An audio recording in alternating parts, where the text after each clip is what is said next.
Hello everybody.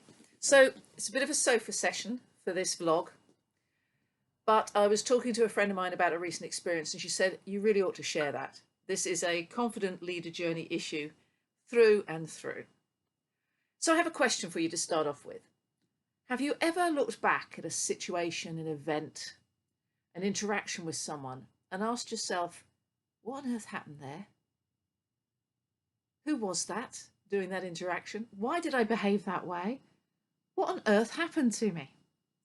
Have you ever looked back and thought, that was so not my kind of authentic self in that interaction? Why did that happen? So that's really what I want to talk to you about today. And to start off with, I've got a story and it's very relevant. So Friday morning, actually Thursday, I did a lot of planning, a lot of social media posts, scheduled them all ready to go out on the Confident Leader journey. And on Friday morning, I woke up to the news that my Facebook account had been disabled. Not just hacked, but disabled. I had 30 days to appeal it, or it would be permanent. Now, interestingly, because I'd been hacked, I couldn't appeal the disabling, and because it's been disabled, I couldn't appeal the hacking. So we're going around in circles at the moment. So basically, if that doesn't get resolved, I've lost all my groups, all my business pages, and all the work I've put in on Facebook up to now, and I'll have to start again.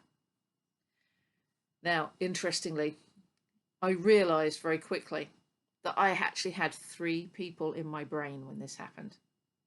And I'm sure you might recognize some of these. I had one person in my brain, and this was like the little child in me. And it's the child going, wow, this isn't fair. It's not fair. It shouldn't happen. It's terrible. How can these things happen to me? And basically just throwing a tantrum at the fact that this had happened. I had another part of me, which we can call like a parent, critical parent, going, you know, if you'd done it differently, this wouldn't have happened. This is your fault. You know that. And basically criticizing me for having this happen. And then there was another voice inside me, which was saying, do you know what? Nothing you can do about it. Just let it go and move on and get on with something. It's an opportunity to do more stuff on LinkedIn. Now, what's happening here is something that anybody who studies transaction analysis will understand. But it's a classic example of how, by understanding what was happening with these 3 voices in my head, I could then choose which one to listen to.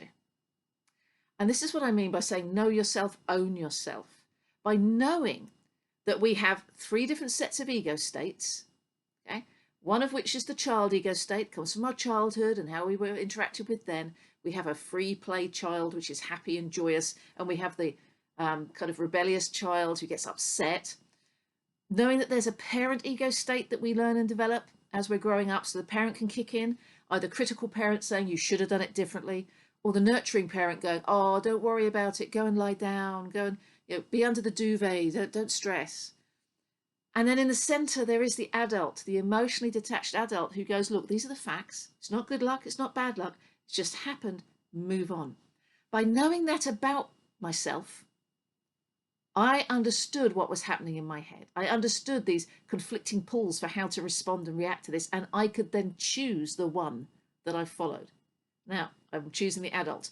I've still got the little child going, wah, and the critical parent in the background, and I'm trying to deal with them as best I can. But this is a classic example of how understanding how your brain works, understanding yourself, gives you the power to own your own actions, your own decisions, and your own choices. If you want to know more about transaction analysis and how it impacts us, or how self-awareness leads to self-management, that's what the Confident Leader journey is all about. It's not about having a toolkit. It's not about just having a skill set.